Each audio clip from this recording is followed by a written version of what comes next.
The Secrets of Life with Subhas Agam.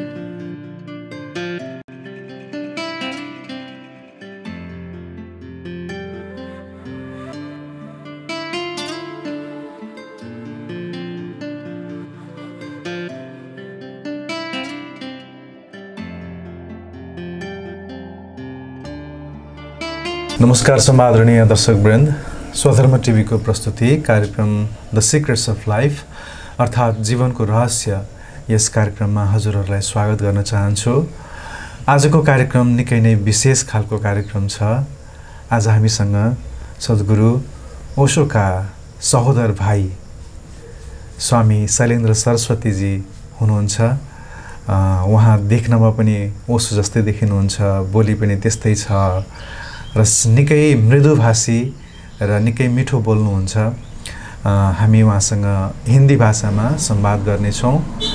म हिन्दी भाषामा त्यति साह्रो राम्रो नभए पनि म प्रयत्न गर्नेछु कि उहाँसँग उहाँका ज्ञानका कुराहरू सकेसम्म धेरै पिउन पाइयोस्, लिन पाइयोस्। आजको कार्यक्रममा हजुरहरूले पठाउनुभएका धेरैभन्दा धेरै प्रश्नहरू पनि उहाँसँग सोधेर उत्तरहरू लिने प्रयत्न गर्नेछौँ। आउनुहोस् उहाँलाई स्वागत गरौँ। कार्यक्रममा स्वागत छ गुरु हजुरलाई। नमस्कार।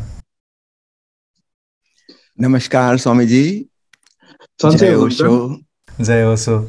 आप थोड़ा थोड़ा तो नेपाली समझते हैं ना गुरु जी? कहीं कहीं मिसअंडरस्टैंडिंग हो सकती है, तो अगर मुझे समझ में नहीं आएगा तो मैं आपसे फिर पूछूंगा कि हिंदी अंग्रेजी में बोल दीजिए।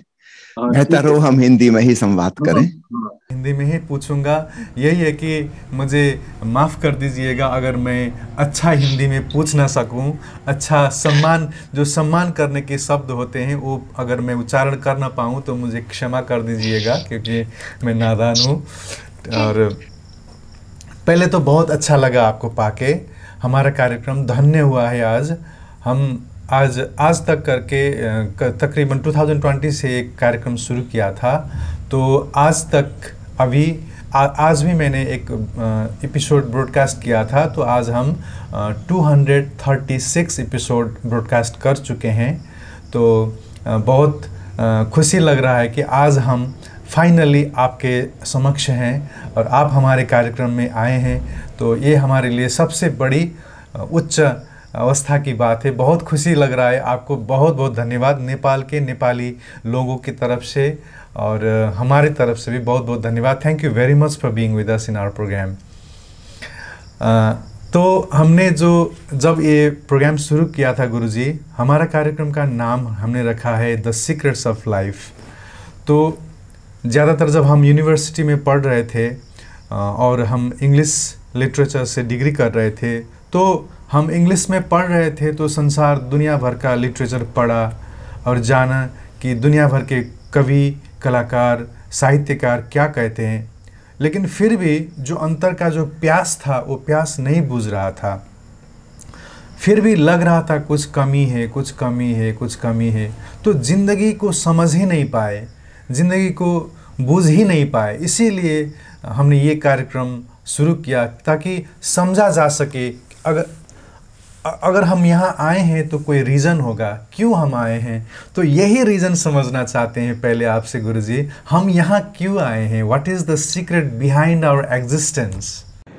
बहुत महत्वपूर्ण सवाल आपने उठाया है। सबसे पहले मैं यह कहना चाहूँगा कि जीवन का जो रहस्य है वो एक मिस्ट्री है, एक पहेली जैसा नहीं है, पजल जैसा नहीं है। यदि कोई पहेली होती तो हम बुद्धि के द्वारा, चिंतन मनन के द्वारा, पढ़ लिख कर, अध्ययन करके, आपस में वाद विवाद करके, संवाद करके उसको हल कर सकते। हम मिलजुल कर उसका कोई सलूशन निकाल सकते। मिस्ट्री का सलूशन नहीं होता, मिस्ट्री को जिया जाता है। तो जीवन एक रहस्यमयी घटना है। हम उसको जी सकते हैं लेकिन समझ नहीं सकते। और जब भी कोई व्यक्ति पढ़ाई लिखाई के द्वारा शास्त्रों, किताबों इत्यादि को पढ़कर, आजकल गूगल और इंटरनेट पर खोजकर जीवन के रहस्य को समझना चाहता है, तो उसने पहली स्टेप ही गलत उठा ली। It is not something to be understood but something to be lived. हम उसको एंजॉय करें, हम उसको जिएं। जीवन ऐसी चीज़ है, उसको हम समझकर एक गणित का फार्मूला बनाकर, फिजिक्स या केमिस्ट्री की तरह उसको हम एक्सप्लेन नहीं कर सकते। उसके पीछे कोई लॉजिक्स नहीं है जिसको हम खोल लें। ओशो की एक किताब का प्यारा नाम है अंग्रेजी में द ओपन सीक्रेट, खुला हुआ रहस्य। कुछ बंद नहीं है जिसे हमें खोलना है। बुद्धि काट छांट करती है, बुद्धि का काम है विश्लेषण, एनालिसिस। तो अगर कोई चीज़ बंद होती हम उसको तोड़ लेते, खोल लेते, टुकड़े टुकड़े कर देते और समझ लेते। नहीं, जीवन की अगर हमने एनालिसिस की तो जीवन विदा हो जाता है, जीवन बचता ही नहीं। वो तो सिंथेसिस में, संपूर्णता से जीने में, लिविंग इन टोटलिटी, उसमें पकड़ में आता है। तो हमारे शब्द, विचार, इंटेलेक्चुअल नॉलेज काम नहीं आती, क्योंकि इंटेलेक्ट का काम है एनालिसिस, और जीवन की एनालिसिस नहीं हो सकती। हम जब भी तोड़फोड़ करेंगे उसका पोस्टमार्टम हो जाएगा, मुर्दा चीज़ें हाथ में आएंगी और वो जो रहस्यमय जीवन था वो गायब हो जाएगा। तो सबसे पहले तो यह समझ लें, फिर आपके दूसरे सवाल का उत्तर देता हूँ कि इस जीवन का लक्ष्य क्या है, हम इस दुनिया में क्यों आए हैं। बहुत लोग पूछते हैं कि क्या यह संयोगिक है या किसी खास कारण से हम आए हैं। हमारा जो गंभीर मन है, हमारी जो सीरियस इंटेलेक्ट है, वो हमेशा चीज़ों को लीनियर, एक सीधी लाइन में सोचती है। जैसा कि पुराने ज़माने में यूक्लिडियन ज्योमेट्री में सोचा जाता था, सीधी रेखा, स्ट्रेट लाइन। हमारा लॉजिक वैसा ही चलता है, और जीवन ऐसा नहीं है। जीवन है कुछ कुछ नॉन यूक्लिडियन ज्योमेट्री जैसा। सारी चीज़ें सर्कुलर हैं, वर्तुलाकार हैं। जहाँ से शुरुआत होती हैं वहीं पर समाप्त हो जाती हैं।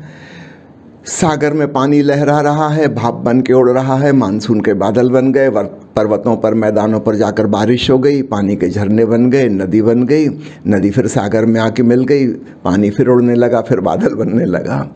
ऐसा करोड़ों करोड़ों साल से हो रहा है, सर्कुलर। पृथ्वी घूम रही है गोल, चांद घूम रहा है गोल, तारे घूम रहे हैं, सूरज घूम रहा है, गैलेक्सी घूम रही है, सब कुछ गोल गोल गोल गोल घूम रहा है। हमारा जन्म हुआ, फिर हम युवा हो गए, फिर वृद्ध हो गए, फिर बच्चे जैसे असहाय हो गए, फिर मर गए, फिर जीवित हो गए, फिर पुनर्जन्म हो गया। एक सर्कुलर कहानी है। यदि हम सर्किल में लक्ष्य खोजेंगे, टारगेट, तो कहीं नहीं मिलेगा। घूम फिर के सब चीज़ें वहीं आ जाती हैं जहाँ से वो शुरू हुई थी। तो सबसे पहले तो यह बात को गौर से पकड़िएगा, things are not in straight line but circular. उस ढंग से हम देखेंगे यह पूरा अस्तित्व सर्कुलर है। वैज्ञानिकों ने हिसाब लगाया है कि करीब 14 ट्रिलियन ईयर्स पहले बिग बैंग हुआ, सृष्टि का निर्माण हुआ, एक्सपेंशन होता जा रहा है। निश्चित रूप से उसका दूसरा फेज ये होगा, एक्सपेंशन की जगह श्रिंकेज शुरू हो जाएगा, सब कुछ सिकुड़ना शुरू हो जाएगा और फिर सब शून्य में समा जाएगा। ये दिन और रात जैसा सृष्टि और प्रलय का खेल गोल गोल गोल गोल घूमता रहेगा। ऐसा अनंत बार हो चुका है और अनंत बार होता रहेगा। तो सब कुछ वर्तुलाकार है, इसका कोई लक्ष्य जैसा हम सोचते हैं वैसा नहीं हो सकता, क्योंकि हम गंभीर ढंग से सोचते हैं। जीवन नॉन सीरियस प्ले, एक गैर गंभीर खेल है। इसलिए हिंदू धर्म में हम जीवन को लीला कहते हैं। भगवान राम के जीवन को हम राम लीला कहते हैं, कृष्ण के जीवन को हम कृष्ण लीला कहते हैं। जीवन एक खेल है, फिर वही चीज़ें होंगी, फिर वही चीज़ें होंगी, फिर वही चीज़ें होंगी, गोल गोल गोल गोल गोल गोल। अब सवाल उठता है कि क्या हम किसी विशेष संयोग से यहाँ आ गए या किसी विशेष कारण से आए हैं। बहुत मुश्किल है इसका जवाब देना, क्योंकि इस सर्किल में सब चीज़ें हो तो रही हैं किसी खास कारण से, कोइंसिडेंटल नहीं है। आप एक रेगिस्तान में जा रहे हैं और वहाँ पर आपको एक रिस्ट वॉच पड़ी हुई मिल जाए, घड़ी, या एक मोबाइल मिल जाए, तो क्या आप कहेंगे कि ये कोइंसिडेंटल अपने आप, यहाँ रेत थी बहुत, कुछ मिट्टी के कण आ गए होंगे और कभी पानी की बूंद गिर गई होंगी और उनसे मिल के ये मोबाइल बन गया? रिस्ट वॉच बन गई। कोइंसिडेंस, संयोग की बात है? नहीं, ऐसा आप नहीं कह सकते। इतनी कॉम्प्लिकेटेड मैकेनिज्म मोबाइल है, इसके पीछे ज़रूर कोई हाथ होंगे जिन्होंने इसका निर्माण किया है, और इसको बनाने के पीछे कुछ कारण, कोई खास उद्देश्य होगा। ये मोबाइल यूं ही नहीं है। तो जब छोटे से मोबाइल को या घड़ी को या फाउंटेन पेन को हम नहीं मान सकते कि अपने आप बन गया, तो ये करोड़ों प्रकार की वनस्पतियाँ, पेड़ पौधे, फल फूल, अरबों प्रकार के प्राणी, अनंत प्रकार के मनुष्य। याद रखना, हर मनुष्य असाधारण है, यूनिक है। आज तक मेरे और आपके जैसा आदमी ना कभी पैदा हुआ है, ना आज है और ना कभी होगा। This can not be A coincidence. ये संयोग नहीं हो सकता। जरूर हमारे पीछे कुछ विशेष कारण है। तो हम इस दुनिया में आए हैं। एक बात तो पक्की है, एक दिन हम नहीं थे, और यह भी पक्का है कि एक दिन हम नहीं हो जाएंगे। जैसे हम हैं अभी, ऐसे तो हम नहीं हो जाएंगे। तो फिर पीछे क्या मकसद हो सकता है? वह मकसद ऐसा है कि हम एक इवोल्यूशनरी प्रोसेस में हैं। हमारी चेतना का विकास हो रहा है। जीवन के अनुभवों से हम पक रहे हैं। We are becoming more and more mature by living. निश्चित रूप से यह मैच्योरिटी धीरे धीरे धीरे अपने क्लाइमैक्स पर पहुंचती जा रही है, और क्लाइमैक्स पर हम वहीं पहुंच जाएंगे जहां से शुरुआत हुई थी। अब यहाँ पर थोड़ा नॉन सीरियस बात आ जाती है। हम अंत में वहीं पहुंच जाएंगे जहां से हमारा स्टार्टिंग पॉइंट था। तो पीछे एक निश्चित रूप से कार्य कारण है। यह संयोगिक नहीं है, एक एवोल्यूशनरी प्रोसेस चल रही है। चार्ल्स डार्विन ने तो शरीर का विकासवाद का सिद्धांत खोजा। महावीर ने, बुद्ध ने, ओशो ने, इन लोगों ने चेतना के विकास का सिद्धांत खोजा। लेकिन उसमें एक फ़र्क है। महावीर ने 2 शब्दों का प्रयोग किया है, एक मोक्ष और एक निगोध। हाँ, हमारी आत्मा निगोध से आई है। शायद जैन शब्दावली में ही यह शब्द आता है, और किन्हीं धर्मों में यह शब्द नहीं आता। इसलिए समझना, जो मूल उद्गम है जहाँ से चेतना आई जगत में, उसका नाम है निगोध, और जहाँ वह जा रही है उसका नाम है मोक्ष, निर्वाण, कैवल्य, जो भी हम नाम दें। तो हम क्रमशः विकसित होते जा रहे हैं, और अंततः हम मोक्ष की अवस्था में, परम मुक्ति की अवस्था में पहुंच जाएंगे। यहाँ तक तो हमें समझ में आता है लीनियर थिंकिंग। अब महावीर एक बहुत विशेष बात कहते हैं जो हमारी सूझबूझ से परे हो जाती है। वे कहते हैं निगोध और मोक्ष एक ही अवस्था का नाम है, एक ही अवस्था का नाम है। ऐसा समझें कि साइंस की भाषा में ब्लैक होल में सब कुछ समा जा रहा है, गायब हो जा रहा है। लेकिन ब्लैक होल का ही एक दूसरा एस्पेक्ट होगा, वाइट होल, जहाँ से चीज़ें निकल रही हैं, क्रिएशन हो रहा है। तो एक तरफ से डिस्ट्रक्शन हो जा रहा है, चीज़ें अपनी रेस्टिंग फेज में चली जा रही हैं, अदृश्य और विदा हो जा रही हैं, और दूसरी तरफ से फिर प्रकट हो जा रही हैं। तो हिंदू धर्म में जिसको संभूत ब्रह्म और असंभूत ब्रह्म कहते हैं, प्रकट परमात्मा और अप्रकट परमात्मा, ऐसा समझें हम सब उस अप्रकट परमात्मा से आए, फिर हमारा यह प्रकट रूप हो गया। इसके पीछे निश्चित रूप से एक उद्देश्य है, एक लक्ष्य है। हम धीरे धीरे धीरे विकसित होकर उस अप्रकट को, उस छुपे हुए को जान लें, फिर हम उसमें लीन हो जाएंगे, ब्रह्म में हम विदा हो जाएंगे। व्यक्ति की भांति, समष्टि की भांति हम हो जाएंगे। निश्चित रूप से बूंद सागर हो जाएगी, जैसा कि ओशो ने स्वयं अपना नामकरण किया। अब वो सरिता नहीं रहे, स्वयं समुंदर हो गए। इंडिविजुअलिटी ख़त्म, यूनिवर्सलिटी में समा गए। ऐसा समझो ब्लैक होल में चले गए। लेकिन इसका दूसरा पक्ष ये भी होगा, फिर सागर से बादल उड़ेंगे, फिर झरने बनेंगे, फिर नदियाँ बनेंगी। निश्चित रूप से इसमें उस नाम का व्यक्ति नहीं होगा।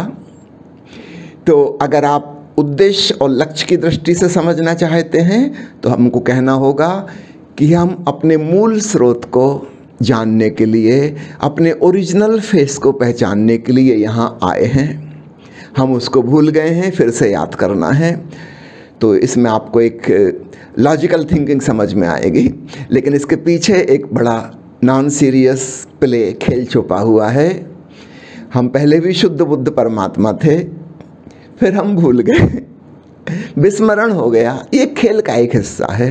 अब हमको फिर से याद आ जाएगी, फिर हम परमानंदित हो जाएंगे। ऐसा ही यह खेल सदा सदा से चल रहा है।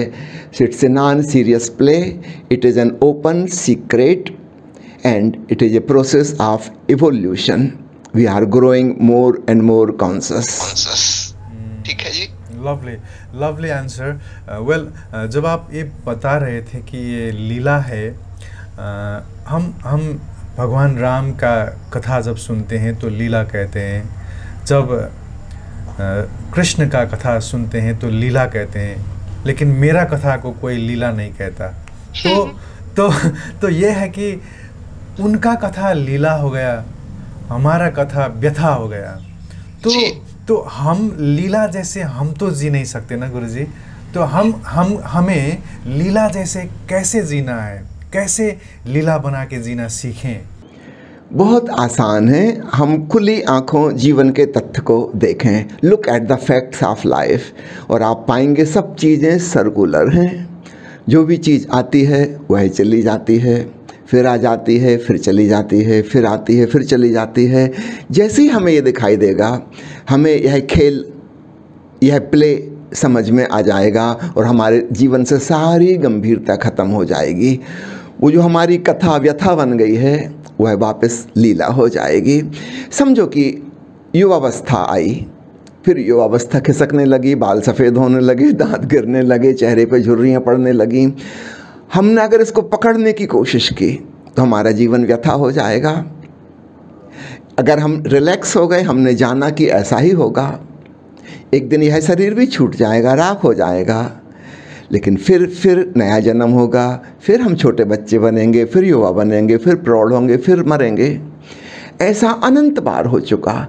तो दो उपाय हैं, या तो हम वर्तमान में जीवन के तथ्यों को देखें, गौर से देखें, और अचानक हमारी गंभीरता ख़त्म हो जाएगी, या हम अपने पिछले जन्मों को जानें, पास्ट लाइफ रिग्रेशन के द्वारा, जाति स्मरण के द्वारा। तब हमें याद आ जाएगा, अरे अभी मैं जो कर रहा हूँ यह तो हजारों बार कर चुका।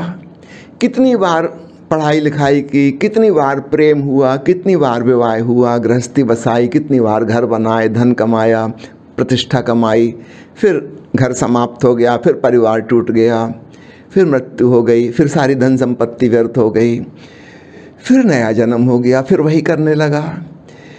कितना परेशान हुआ मैं शरीर की छोटी सी तकलीफ़ के लिए, बचाने की कोशिश करता रहा और अंत में पाया कि चिता पर राख हो गया, कुछ भी नहीं बचा।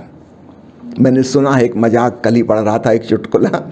एक महात्मा जी सत्संग में समझा रहे थे, क्या लेके आया जग में क्या लेके जाएगा, 2 दिन की ज़िंदगी है 2 दिन का मेला। संत कबीर साहब का यह दोहा वे गा रहे थे कि इस दुनिया से तुम कुछ नहीं ले जा सकते, इतने गंभीर होने की ज़रूरत नहीं।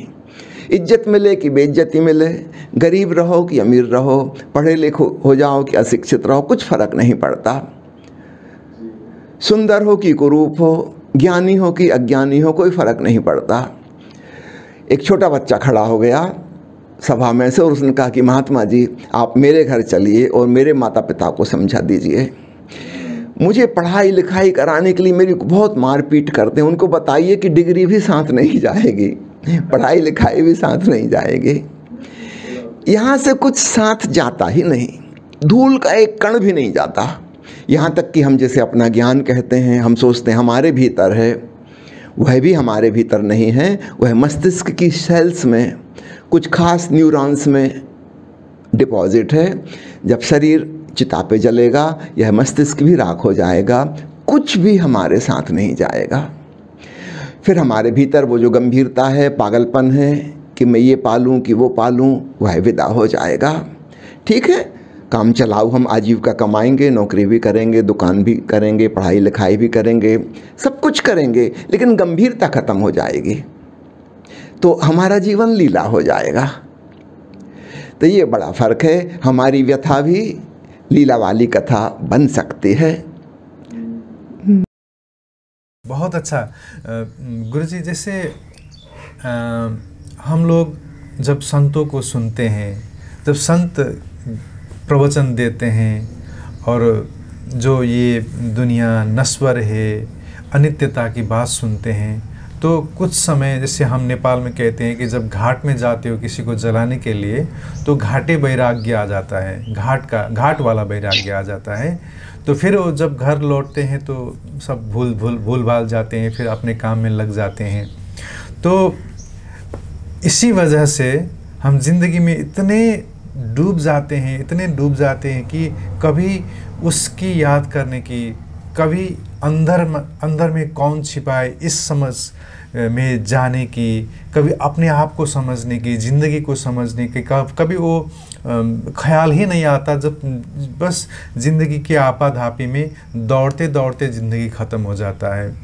हम सुनते हैं संतों को, जब आके झकझोरते हैं तब कुछ लगता है कि हाँ मुझे कुछ करना है, मुझे कुछ ज़िंदगी को समझना है। क्योंकि जब घाट में जाते हैं, किसी को जलते हुए देखते हैं, तो लगता है हाँ व्हाट एम आई डूइंग, आखिर तो मरना ही है। लेकिन जब वहाँ से आएंगे तो भूल जाएंगे।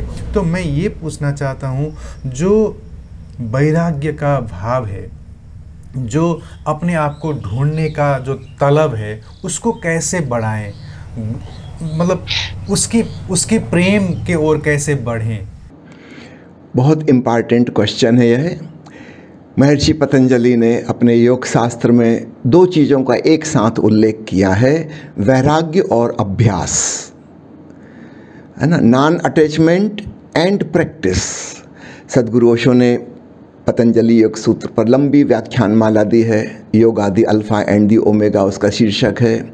और ओशो ने इसको बहुत विस्तार से समझाया है कि वो जो टेम्पररी नॉन अटैचमेंट, क्षणिक वैराग्य पैदा हो जाता है किसी लाश को जलते हुए देखकर, या कोई दुर्घटना को देखकर, हॉस्पिटल में किसी मृत्यु को देखकर, क्षणिक रूप से हमारे भीतर भी ख्याल आ जाता है कि यह जीवन निरर्थक है, कुछ लाभ इसमें नहीं है, कुछ भी कर लो, इट मेक्स नो सेंस।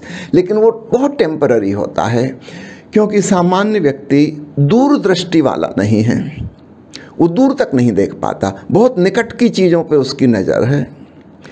और इसलिए वह जो वैराग्य आता है शमशान घाट में, वह एक परमानेंट स्टेट ऑफ माइंड नहीं हो पाता, वह स्थायी नहीं हो पाता। क्षण भर को हमें लगा कि ऑल इज़ मीनिंगलेस, फिर हम आए घर वापस और वहाँ क्षुद्र बातों में हम फिर उलझ गए। वहीं शमशान घाट में ही किसी ने आपको अपमानजनक एक गाली दे दी और आप परेशान हो जाएंगे, आप भूल जाएंगे कि मर जाना, क्या फ़र्क पड़ता है कोई गाली दे ना दे। ओशो के प्रवचन में एक बहुत प्यारी कहानी आती है। एक सूफ़ी फ़कीर हुआ है इब्राहिम। फ़कीर होने के पहले वह सम्राट था, बादशाह था।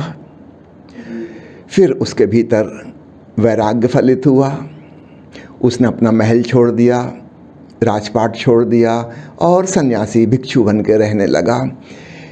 एक रास्ते से वह गुजर रहा था, शाम का समय था, रात का, और कब्रिस्तान में गुजरते हुए किसी आदमी की खोपड़ी से उसका पैर टकराया। अंधेरे में दिखा नहीं था। उसने उठा के देखा, ये तो किसी इंसान की स्कल है, खोपड़ी है। फिर उसने अपने साथ ही रख ली, एक रस्सी बांध के उसको लटका के रखता था, जैसे कोई कमंडल या लालटेन लटका के चलता हो। लोग उससे कहते थे, आप ये क्या कर रहे हैं, ये गंदी सी खोपड़ी, हड्डियाँ, इनको देख के घृणा पैदा होती है। उसने कहा कि मैं अंधेरे में जा रहा था कब्रिस्तान से, इस समय मेरा पैर टकरा गया, और वो कब्रिस्तान जो है बड़े अमीर आदमियों का कब्रिस्तान है। अब ये मरने के पहले पता नहीं कौन रहा होगा, बड़ा जमींदार, बड़ा बादशाह, सुल्तान, भगवान जाने कौन रहा, शक्तिशाली सेनापति। तो मैं इससे क्षमा मांगता हूँ, रोज़ दिन में 2-3 बार क्षमा मांगता हूँ कि भाई माफ़ करना, मेरा पैर तुमको लग गया। इब्राहिम की बात सुन के लोग मजाक उड़ाते कि तुम पागल हो, वो मुर्दा की खोपड़ी, उससे क्या क्षमा मांगना। इब्राहिम ने कहा, इसको देख के एक बात और याद आती है, एक दिन अपनी खोपड़ी भी यूं ही पड़ी होगी और लोग लात मारते हुए वहाँ से निकलेंगे। तो ये याद बनी रहती है इसको देख के बार बार। और आज कोई आके मेरा अपमान कर दे, कि मुझे जूते मार दे, कि लात मार दे, मेरे भीतर से कोई रिएक्शन नहीं आता, क्योंकि क्या फ़र्क पड़ता, अभी कुछ समय के लिए मैं जिंदा हूँ, आधी से ज़्यादा ज़िंदगी तो गुजर गई, कुछ साल और फिर तो कहीं धूल में पड़ी होगी मेरी खोपड़ी। और मनुष्य ही क्यों, जानवर भी लात मार रहे होंगे, और कुत्ता शू शू कर रहा होगा, और भैंस ऊपर से गोबर करके चली जाएगी और मैं कुछ भी नहीं कर पाऊंगा। तो क्या चिंता करना फिर, आज भी कोई अपमान कर दे, बेइज्जत कर दे, हाउ डज इट मैटर। और कोई इज्जत दे दे, उससे भी क्या फ़र्क पड़ना है। ना हम रहेंगे दुनिया में, ना वो इज्जत करने वाले रहेंगे, ना वो अपमान करने वाले रहेंगे। तो एक दूरदृष्टि पैदा करनी होगी। वो जो क्षणिक वैराग्य पैदा होता है उसका अभ्यास साधना होगा। इब्राहिम ने कहा कि मैं अभ्यास साध रहा हूँ कि मैं भूल ना जाऊँ। तो कब्रिस्तान से तो रोज़ रोज़ नहीं गुजरूंगा, लेकिन कब्रिस्तान का एक नमूना, एक सैंपल मैंने अपने पास रख लिया जो मुझे याद दिलाता रहता है। भगवान बुद्ध अपने भिक्षुओं को कहा करते थे कि संन्यास दीक्षा लेने के पहले तुम जाओ और 3 महीने शमशान घाट में रहो। 3 महीने में तुम आए दिन देखोगे कोई चिता पे चढ़ रहा है। धीरे धीरे धीरे तुम्हारे भीतर अभ्यास घना हो जाएगा और तुमको लगने लगेगा कि एक दिन मैं भी यूं ही खाक हो जाऊंगा। जब तक तुम्हें जीवन की निरर्थकता का बोध ना हो, तथाकथित जीवन की, तब तक तुम आध्यात्मिक जीवन की सार्थकता को खोज में नहीं लगोगे, तुम उसकी तलाश ही नहीं करोगे। इसलिए मैंने कहा आपका सवाल बहुत इम्पॉर्टेंट है। नॉन अटैचमेंट हम सबको होता है, सो कॉल्ड जीवन की यूजलेसनेस समझ में आती है, लेकिन यह बात एक परमानेंट बात नहीं बन पाती। तो इब्राहिम ने अपना उपाय खोज लिया था, कैसे वह बात भीतर बारंबार बारंबार जाए। भगवान बुद्ध ने अपने सन्यासियों को एक विशेष ट्रेनिंग से गुजारा 3 महीने, उसके बाद ही वे सन्यास देते थे, ताकि तुम्हें अच्छे से समझ में आ गया इस संसार में कुछ पाने योग्य नहीं है। ठीक है, चीज़ों की यूटिलिटेरियन वैल्यू है, जिंदा हैं तो हमें रहने के लिए मकान चाहिए, भोजन भी चाहिए, बीमार पड़ेंगे दवाई भी चाहिए, लेकिन इसकी कोई अल्टीमेट वैल्यू नहीं है। तो अल्टीमेट वैल्यू तो अपने भीतर है, उसका ख्याल आता रहे। इसलिए तो सन्यासी को लाल रंग के कपड़े पहना देते हैं। लाल रंग के कपड़े शव के ऊपर भी डाले जाते हैं, कफन का रंग है ये, ताकि याद आती रहे। सन्यासी का सिर मुंडा देते हैं, जैसे कि मुर्दे का सिर मुंड दिया जाता है, ताकि याद आती रहे कि मर जाना है। हम कफन ओढ़ के ही जी रहे हैं, कोई फ़र्क नहीं पड़ता हम लाल कपड़े पहने, सफ़ेद, हरे, पीले कोई भी पहने, सब कफन ही है।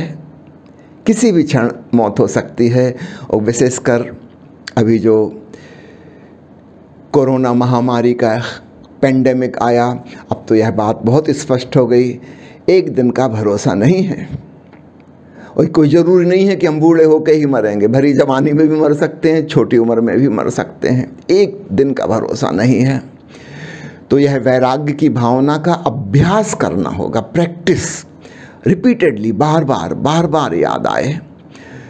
ओशो तो कहते हैं अच्छा हो कि मरघट और कब्रिस्तान गांव के बीच में, शहर के बीच में चौराहे पे बनाना चाहिए, ताकि वहाँ से गुजरते हुए आते जाते बार बार नज़र पड़ती रहे। हम लोग चालाकी करते हैं, शमशान घाट को गांव से दूर बनाते हैं, ताकि वहाँ कभी जाना ही नहीं पड़े, बस किसी को छोड़ के आए और भाग आए वहाँ से। तो मैं आपसे कहूँगा अभ्यास नहीं हो पाता। और दूसरी बात, अधिकांश लोग बहुत निकट दृष्टि के हैं, पास की चीज़ पे उनकी नज़र है, दूर की चीज़ दिखाई नहीं देती। तो संतगण प्रवचन देंगे मृत्यु, जीवन नश्वर, लेकिन इससे कोई फ़र्क नहीं पड़ता। हमको लगता है मृत्यु तो बहुत दूर है, वहाँ तक हमारी नज़र नहीं जाती। फिर एक चुटकुला याद आ गया, मुल्ला नसरुद्दीन एक पान के ठेले पर सिगरेट खरीदने गया था। चेन स्मोकर है, हमेशा ही सिगरेट पीता रहता है, लेकिन उस दिन दुकानदार ने जो डब्बी दी सिगरेट की, नसरुद्दीन ने रख ली, पैसे चुका दिए। थोड़ी दूर आकर जब उसने सिगरेट निकाली खोलने के लिए, उसने डब्बी पर पढ़ा, उस पर लिखा था कि smoking can cause loose motions, diarrhoea. वो बहुत गुस्से में आ गया।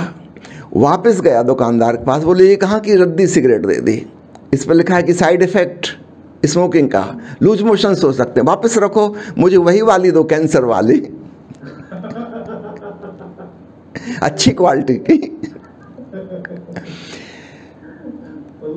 कैंसर बहुत दूर है, हम ये नहीं सोच पाते कि अब भी हो जाएगा, लेकिन लूज मोशन आज ही हो जाएंगे। हमारी नज़र अभी पे है, अभी की छोटी सी बात हमारे लिए बहुत बड़ी है, और दूर की बहुत बड़ी बात, ला इलाज कैंसर फेफड़ों का, कोई इलाज नहीं होगा, लेकिन वो दूर है, उससे हम नहीं डरते। हम कहेंगे होगा तब होगा, देखेंगे। क्या देखोगे फिर? देखने को कुछ नहीं होता, फिर तो दूसरे लोग देखेंगे कि इनकी लाश जल रही है, लेकिन वो भी चेतेंगे नहीं, जागेंगे नहीं। दूर की चीज़ पर हमारी दृष्टि नहीं होती। और सामान्य आदमी को तो छोड़ दीजिए, मैं स्वयं एक डॉक्टर हूँ, डॉक्टरों के बारे में आपको बताऊँ, मेरे कितने सारे फ्रेंड्स हैं जो शराब पीते हैं, सिगरेट पीते हैं, मांसाहार करते हैं, उनको भली भांति पता है इसका क्या नुकसान होगा। रोज़ पेशेंट देखते हैं शराब पी पी के जिनके लिवर ख़राब हो गए और मर गए लिवर फेल्यूर से। रोज़ मरीजों को देखते हैं लंग्स कैंसर हो गए जिनको स्मोकिंग की वजह से, लेकिन खुद सिगरेट नहीं छोड़ते। क्यों? उनको लगता है दूर कभी भविष्य में होगी मृत्यु, और हर एक को थोड़ी कैंसर हो जाता है। हम अपने आप को एक्सेप्शन मान के जीते हैं। तो मनुष्य की यह टेंडेंसी कि मैं एक अपवाद हूँ, दूसरों को होते होंगे कैंसर, मैं बच जाऊँगा। हम भूल में हैं, भ्रांति में हैं, तो हम संतों के, बुद्ध पुरुषों के वचन सुन भी लेते हैं, पढ़ भी लेते हैं, फिर भी हम नहीं चेतते, जागते। तो दो कारण हैं, हम दूर के भविष्य को देख ही नहीं पाते, वहाँ हमारी नज़र नहीं जाती, बहुत निकट का हमें नज़र आता है। और दूसरी चीज़, वो जो क्षणिक वैराग्य घटित होता है वह हम प्रैक्टिस नहीं करते, अभ्यास नहीं बनता हमारा। तो जिस व्यक्ति को आध्यात्मिक खोज में संलग्न होना है उसे अभ्यास बनाना होगा। बुद्ध के जीवन में घटना है कि उन्होंने 29 साल की उम्र में पहली बार एक मुर्दा व्यक्ति को देखा, पहली बार। तो उनके लिए वो एक शॉक था, वेरी बिग शॉक, एक जोर का सदमा। और जब उन्होंने सारथी से पूछा कि अब मैं भी मर जाऊंगा और मुझे भी जला दिया जाएगा, और सारथी ने आंखें नीचे झुका लीं और कहा झूठ कैसे बोलूं राजकुमार, एक दिन आप भी मर जाएंगे। अशुभ वचन बोलना नहीं चाहिए, लेकिन सच यही है, क्या करूं, आप भी मर जाएंगे और आप भी राख हो जाएंगे। बुद्ध ने कहा फिर रथ वापस लौटा चलो, अब युवा महोत्सव में जाने की कोई ज़रूरत नहीं, समझो मैं बूढ़ा हो ही गया, मर ही गया, राख हो ही गया। और उसी रात वे संन्यास्त हो गए। एज ए शॉक उन्हें यह खबर मिली थी। हम चूँकि छोटी उम्र से देख रहे हैं, आए दिन कोई ना कोई मरता है, किसी न किसी की अर्थी गुजरती है, हम किसी को कंधा देते हैं और शमशान घाट तक छोड़ आते हैं। हमने इसको टेकन फॉर ग्रांटेड ले लिया, कोई खास बात नहीं, हमको शौक नहीं लगता। हाँ, कोई बहुत निकट का प्रियजन, परिवारजन मर जाए तब हमको शौक लगता है, क्योंकि वो हमारे जीवन का, जिंदगी का एक हिस्सा था, अंग था। बाकी के लोग मरते रहे, हमें कुछ लेना देना नहीं, वो हमारे लिए व्यक्ति नहीं है, सिर्फ एक नंबर हैं। हमें पता चला कि यूक्रेन में 2000 आदमी आज मर गए, वो एक सिर्फ नंबर है, 2000 आदमी, हमें कुछ लेना देना नहीं 2000 से। 2000 हों कि 2 लाख हों, हाउ डज इट मैटर, वो मेरे जीवन का हिस्सा नहीं है। मेरे परिवार का, जिन्हें मैं प्रेम करता हूँ, उनमें से कोई ख़त्म हो जाए तो एक छोटा सा सदमा लगता है, और फिर हम ना जाने कैसे कैसे सिद्धांतों से उसको भी पहुँच देते हैं। हम कहेंगे अरे आत्मा तो अमर है, भगवान कृष्ण ने गीता में कहा है, नैनम छिदंती शस्त्राणी ना हम दहती पाव का, कोई मरता नहीं। यह सिद्धांत हमको कंसोलेशन देता है कि हमारा परिजन मरा नहीं है, यद्यपि हम इसके बारे में कुछ भी नहीं जानते, हमारे लिए बिल्कुल झूठ है ये बात, लेकिन कंसोलेशन मिल गया, सांत्वना मिल गई। इस प्रकार हम फिर वापस अपने घर आ गए, अपनी दुकान पे बैठ गए, फिर लोगों की जेब काटने लगे, धन कमाने लगे। तो ये कारण है हम दूरदर्शी नहीं हैं, निकट दृष्टि है हमारी। हम भविष्य की पूरी अनुमान दूर का नहीं लगा पाते। हमारे पास कंसोलेशन के लिए सांत्वना के सिद्धांत हैं, हम उनके द्वारा मलहम पट्टी कर लेते हैं, और वो जो शॉक लगना चाहिए था वो शॉक हमको नहीं लगता। हम मलहम पट्टी करके जल्दी से भुला देते हैं और अभ्यास नहीं करते। ठीक है जी।